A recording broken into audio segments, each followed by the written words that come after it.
Hello students, मेरा नाम दिनेश राव है। Welcome to this English class. देखिए स्टूडेंट्स, जब हम लोग इंग्लिश का पेपर सॉल्व करते हैं तो हमें इंग्लिश का पेपर हल करते समय वो सरलता या सहजता महसूस नहीं होती जो कि हमें मैथ्स में, रीजनिंग में या फिर किसी दूसरे पेपर में होती है। ऐसा इंग्लिश के साथ ही क्यों होता है? क्योंकि इंग्लिश बहुत ज़्यादा मुश्किल है इसलिए, या फिर सब कुछ हमारे सिर के ऊपर से जाता है इसलिए? ऐसा कुछ नहीं है। ना तो इंग्लिश बहुत ही ज़्यादा मुश्किल है और ना ही सब कुछ आपके सर के ऊपर से जाने वाला है। बस ज़रूरत है हमें चीज़ों को एक सिस्टमेटिक तरीके से पढ़ने की, एक व्यवस्थित ढंग से उनको देखने की। हम लोग क्या करते हैं कि बेसिक्स कॉन्सेप्ट्स को नहीं समझते, बिना बेसिक चीज़ों को समझे हम लोग सीधे टॉपिक की शुरुआत कर देते हैं। जैसे हम लोग नाउन पढ़ना शुरू कर देते हैं, हम लोग प्रोनाउन से शुरुआत कर देते हैं, हम लोग टेंस पढ़ लेते हैं, एडजेक्टिव्स पढ़ लेते हैं या फिर कोई दूसरे टॉपिक्स पढ़ते हैं। इन टॉपिक्स को पढ़ने से पहले कुछ बेसिक चीजें हैं जो इंग्लिश ग्रामर में आपके लिए सीखना बहुत ही जरूरी है। तो मेरी शुरुआत की कुछ क्लासेस जो हैं वो बेसिक्स पर ही आधारित हैं। शुरुआत के कुछ लेक्चर जो हैं वो बेसिक पर ही होंगे। टॉपिक की बात भी करेंगे, हम लोग धीरे धीरे सारे टॉपिक्स की बात करेंगे, लेकिन उन टॉपिक्स को शुरू करने से पहले कुछ बेसिक चीजें जो आपके लिए सीखना बहुत ही जरूरी है, ताकि आपको आगे जो वो टॉपिक्स जो है, ग्रामर जो है काफी अच्छे से समझ में आ जाए, आपको आगे परेशानी महसूस ना हो। इसलिए वो बेसिक्स कॉन्सेप्ट्स आपको क्लियर करना बहुत जरूरी है। तो चलिए शुरुआत करते हैं पहले हम कुछ बेसिक्स की। स्टूडेंट्स, कभी भी जब आप इंग्लिश का पेपर हल करते हो या कोई भी कंपटीशन जब आप देते हो, चाहे आप एसएससी दो, चाहे आप बैंक दो, आप आरएस दो, आप आईएएस दो, एलडीसी दो, कोई भी कंपटीशन जब हम देते हैं तो उस पेपर की हेडिंग क्या होती है, पेपर का टाइटल इंग्लिश का क्या रखा जाता है? यही रखा जाता है इंग्लिश लैंग्वेज एंड कॉम्प्रिहेंशन। यानी कि पेपर आपका जो है वो इंग्लिश लैंग्वेज एंड कॉम्प्रिहेंशन इस नाम से आता है। इसके अंदर दो चीजें हैं, एक है आपका लैंग्वेज और दूसरा है आपका कॉम्प्रिहेंशन। यानी पेपर जो आपका है वो इन दो पार्ट्स पर आधारित होता है, इन दो पार्ट्स में डिवाइड होता है, लैंग्वेज पार्ट और कॉम्प्रिहेंशन पार्ट। ठीक, तो इनको समझते हैं। ये क्या है? लैंग्वेज का मतलब होता है भाषा, यानी भाषा का ज्ञान आपको कितना है, और यहां आपका आ जाता है नॉलेज ऑफ ग्रामर।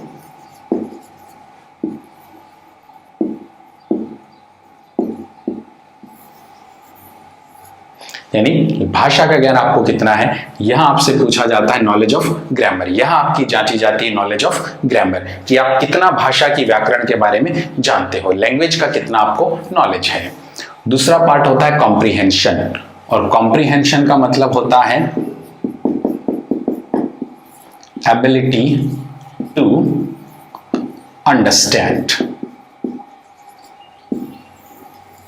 कॉम्प्रिहेंशन का मतलब होता है एबिलिटी टू अंडरस्टैंड, यानी समझने की योग्यता, कितना आप उसको समझ पाते हो, आपकी अंडरस्टैंडिंग कितनी है भाषा के प्रति, ये जांचने के लिए आपका लगाया जाता है कॉम्प्रिहेंशन पार्ट। ठीक, पेपर जो है वो इन दोनों के ऊपर आता है, दोनों को बराबर वेटेज दिया जाता है। आधा पेपर आपका लैंग्वेज पर आधारित होता है, यानी कि ग्रामेटिकल पेपर होता है, और आधा आपका अंडरस्टैंडिंग के ऊपर होता है, कॉम्प्रिहेंशन पार्ट आता है। जैसे हम लोग कुछ एरर वाले क्वेश्चन करते हैं या कुछ फिल इन द ब्लैंक्स वाले क्वेश्चन करते हैं, सेंटेंस इंप्रूवमेंट वाले क्वेश्चन करते हैं। इस प्रकार के जो सेंटेंस हैं, इस प्रकार के जो क्वेश्चंस हमारे आते हैं वो क्या कहलाते हैं? लैंग्वेज पार्ट कहलाते हैं, वो लैंग्वेज के अंतर्गत आते हैं। और हम लोग पैसेज पढ़ते हैं, आपका पैसेज आ जाता है। पैसेज जब आप पढ़ते हो तो वहां ग्रामर का इस्तेमाल करते हो क्या, या पहले आप उस पैसेज को पढ़ते हो, पढ़ने के बाद अगर वो आपको अच्छे से समझ में आ गया तो ही उसके प्रश्नों का जवाब दे पाते हो? तो वहां आपकी ग्रामर काम आती है या उस पैसेज की अंडरस्टैंडिंग आपकी काम आती है?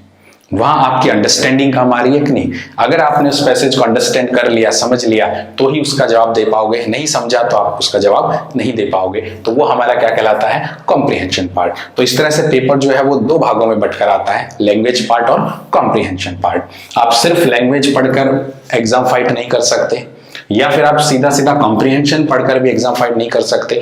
आपको दोनों पार्ट्स के ऊपर बराबर मेहनत करनी पड़ेगी, दोनों को मिलाकर के एक आपका पेपर बनता है। हमें दोनों ही पार्ट्स में परेशानी महसूस होती है। जैसे हम लोग लैंग्वेज की अगर बात करें, ग्रामर की बात करें, तो ग्रामर में हमें काफी परेशानी महसूस होती है। क्यों? क्योंकि बचपन से हम उसको रटते हुए आए हैं, हमने कभी भी उसको समझने की कोशिश ही नहीं की। हमने बचपन में थर्स्टी क्रो रट लिया था। वो थर्स्टी क्रो कहानी हमने जो रटी थी वो हमने ग्रामर को समझ के रटा था, हमने ग्रामर को समझ के लिखा था, या उसको रट के लिखते थे हम लोग, हमको रटा दिया जाता था। मंकी एंड द कैप्सुलर हमने कहानी रट ली थी। हम एप्लीकेशन रट लिया करते थे टू द हेडमास्टर से लेकर के योर्स ओबीडियंटली तक, नीचे लिखते थे योर्स ओबीडियंटली, तो योर्स ही क्यों लिखते हैं, योर क्यों नहीं लिख सकते। उस समय हमने उस ग्रामर पे ध्यान नहीं दिया, क्योंकि हमारा एजुकेशन सिस्टम भी ऐसा है कि रटने से हमारा काम चल गया था और हमको क्लास में रटवा भी दिया जाता था, इसलिए हमारी ग्रामर जो है वो इम्प्रूव नहीं हो पाई। हम सभी ने, मुझे बचपन में याद है कि हमने काऊ पे निबंध रटा था, आप सबने भी रटा होगा। I have a cow, it has one long tail, it has 4 legs, it has 2 horns। तो इस तरह से हमने उसको रटा था या बना के लिखा था, उसको हमने रटा था। पूरी क्लास का एक ही होता था, सेम ही होता था कि नहीं, पहले स्टूडेंट का भी सेम होगा, लास्ट बेंच वाले स्टूडेंट्स का भी सेम ही होता था। तो वास्तव में वो क्या सीखने की सही प्रक्रिया थी क्या, उसको लर्निंग प्रोसेस कहते हैं क्या? वो सिर्फ और सिर्फ हमारा क्या था, वो केवल और केवल रटना था। हमने कभी भी उस ग्रामर को समझा ही नहीं। सही मायने में सीखना तो तब होता जब बच्चा गायों के बारे में क्या महसूस करता है, क्या वो सोचता है, उसको कैसा लगता है। हर बच्चा अपने हिसाब से अलग अलग वाक्य बनाता और बनाते समय उससे क्या ग्रामर की मिस्टेक हुई है ये टीचर एक एक बच्चे को बताता, तो वास्तव में एक सीखने की सही प्रक्रिया होती कि नहीं। लेकिन हमको इस प्रक्रिया में नहीं डाला गया, हमें सीधा सीधा रटवा दिया गया। तो उस रटने की वजह से हमने हर चीज रटी है, इसलिए हमारी ग्रामर विकसित नहीं हो पाई। यानी हमारा जो लैंग्वेज पार्ट था ये आज क्या रह गया, हमारा काफी अधूरा रह गया। कॉम्प्रिहेंशन पर आते हैं, एबिलिटी टू अंडरस्टैंड, समझने की योग्यता, ये भी हमारी विकसित नहीं हो पाई। जैसे मैं इसको अगर हिंदी के तरीके से समझाऊं, हर भाषा के 2 ही रूप होते हैं, लैंग्वेज पार्ट और कॉम्प्रिहेंशन पार्ट। एक उसकी व्याकरण का ज्ञान और उसकी समझ। अगर मैं हिंदी की बात करूं तो इस वक्त मेरे मुंह से जो हिंदी निकल रही है आप उसको समझ पा रहे हो, आपके मुंह से जो हिंदी निकलेगी मैं उसको समझ पाऊंगा। हम लोग हिंदी न्यूज़पेपर्स पढ़ लेते हैं, हिंदी गाने सुन लेते हैं, हिंदी फिल्में देखते हैं, हिंदी में डायलॉग्स बोलते हैं, हम हिंदी को आराम से समझ सकते हैं कि नहीं। मेरे मुंह से जो हिंदी निकल रही है आराम से आप उसको समझ पा रहे हो, मैं भी समझ पा रहा हूं। लेकिन अगर कोई मुझसे ये कहे कि सर आप कौन सा संधि, कौन सा समास, कौन सी व्याकरण का इस्तेमाल करके हिंदी बोल रहे हो, तो मैं नहीं बता पाऊंगा। यानी कि इस वक्त मुझे उस हिंदी की लैंग्वेज व्याकरण का ज्ञान है या उसकी समझ मेरे दिमाग में विकसित हो चुकी है। जी हाँ, हम सभी के दिमाग में इस वक्त हिंदी भाषा के प्रति एक समझ विकसित हो चुकी है, कॉम्प्रिहेंशन हमने एक डेवलप कर ली है। हम इसको आराम से समझ सकते हैं, एक दूसरे से बात कर सकते हैं। हमें नॉलेज नहीं है व्याकरण की, उसके बावजूद भी अगर व्याकरण की बात की जाए तो हिंदी में शायद मैं तो पास नहीं हो पाऊंगा, और ज्यादातर लोग ऐसे ही हैं कि नहीं है। यानी कि हिंदी की हमारी कॉम्प्रिहेंशन अच्छे से विकसित हो चुकी है। और ये ऐसा क्यों हुआ, क्योंकि हम लोग बचपन से उस हिंदी के माहौल में है कि नहीं है।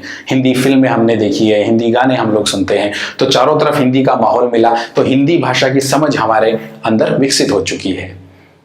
ठीक, लेकिन व्याकरण हमारे अभी भी क्या, हिंदी की एकदम गोल है कि नहीं है। उसी तरह अंग्रेजी भी है। अंग्रेजी के भी, यानी हर भाषा के इसी तरह से 2 रूप चलते हैं, लैंग्वेज पार्ट और कॉम्प्रिहेंशन पार्ट। अंग्रेजी की लैंग्वेज तो हमने रट के खराब कर दी, व्याकरण तो हम उसको नहीं समझ पाए क्योंकि हमने रटा था। और रही बात कॉम्प्रिहेंशन की, तो इसका भी हमने अच्छे से डब्बा गोल कर दिया। याद कीजिएगा, स्कूलों के अंदर जब हम लोग पढ़ते थे तो क्या टीचर हमें सिर्फ और सिर्फ ग्रामर ही पढ़ाते थे क्या? नहीं ना, कुछ किताबें भी चलती थी कि नहीं। वो किताबें इसीलिए चला करती थी, वो 6th क्लास से लेकर हो या पहली क्लास से लेकर हो, हमेशा वो किताबें साथ साथ चलती थी कि नहीं। वो अलग अलग नामों से हमारे पास चलती थी, course reader, rapid reader, Aravalli readers के नाम से। वो इसीलिए चलती थी ताकि बच्चा जो है हिंदी की तरह ही अंग्रेजी के प्रति भी रूबरू हो जाए, उसकी भी समझ उसके दिमाग में विकसित हो जाए। इसलिए वो बुक्स चला करती थी। लेकिन हमने जो था उन किताबों को कभी खोलकर नहीं देखा। टीचर ने क्लास में पढ़ा दिया, उसके बाद हम उनको नहीं देखते थे। और आसपास हमें इंग्लिश का माहौल भी नहीं मिला, ना ही ऐसा माहौल हमने डेवलप किया। हम उन किताबों को घर पे पढ़ते नहीं थे। हाँ, हिंदी की कुछ बुक्स जरूर पढ़ लेते थे जिसमें कुछ इंटरेस्टिंग स्टोरीज वगैरह होती थी, और हिंदी का माहौल भी हमें चारों तरफ मिला, इसलिए हिंदी की समझ तो हमारे माइंड में विकसित हो गई।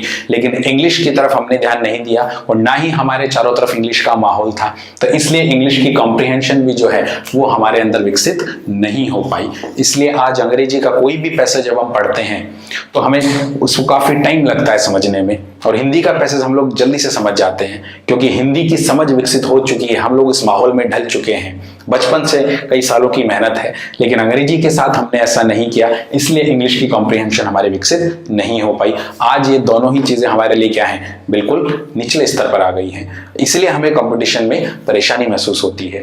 तो अगर आपको अब कंपटीशन फाइट करना है तो इन दोनों चीजों को भी आपको बराबर ध्यान देना है।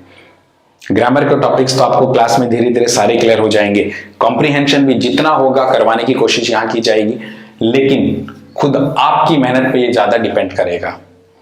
आप आज ही से, चाहे आप कुछ भी पढ़ो इंग्लिश के अंदर, आपको जैसा पढ़ना है, जिस टॉपिक पे पढ़ना आप पढ़िएगा, लेकिन डेली कम से कम 1 या 2 पेज आप रीडिंग की आदत में आ जाइएगा, क्योंकि बिना रीडिंग के आप अंग्रेजी नहीं कर सकते। जब तक आपको पढ़ने की आदत नहीं होगी, आपकी स्पीड नहीं बनेगी, और स्पीड नहीं बनेगी, आप पेपर जल्दी से नहीं कर पाएंगे। और जितना ज्यादा रीड करेंगे उतना ही नई नई वोकैब्स आपको मिलेगी। और हो सके तो अलग अलग टॉपिक्स पर, डिफरेंट टॉपिक्स के ऊपर, आप डिफरेंट सब्जेक्ट्स के ऊपर रीड करने की कोशिश कीजिए। आपकी कॉम्प्रिहेंशन जो है वो धीरे धीरे विकसित होगी, ये अचानक से नहीं हो सकता। जिस तरह से हिंदी हमारी बचपन से आज तक विकसित हुई है, इतने सालों में हमने विकसित करी है, इसलिए उसी तरह अंग्रेजी की कॉम्प्रिहेंशन आपकी 1 दिन, 2 दिन या 2 महीने में विकसित नहीं हो सकती। ये धीरे धीरे लंबी प्रक्रिया है। आप लगातार 6-7 महीने इस पर मेहनत करेंगे, आप डेफिनेटली इसको इंप्रूव कर लेंगे। असंभव कुछ भी नहीं है। ठीक, तो चलिए पहले मैं कुछ बेसिक्स कॉन्सेप्ट्स की बात करूंगा, उसके बाद हम लोग ग्रामर के टॉपिक्स पर आएंगे।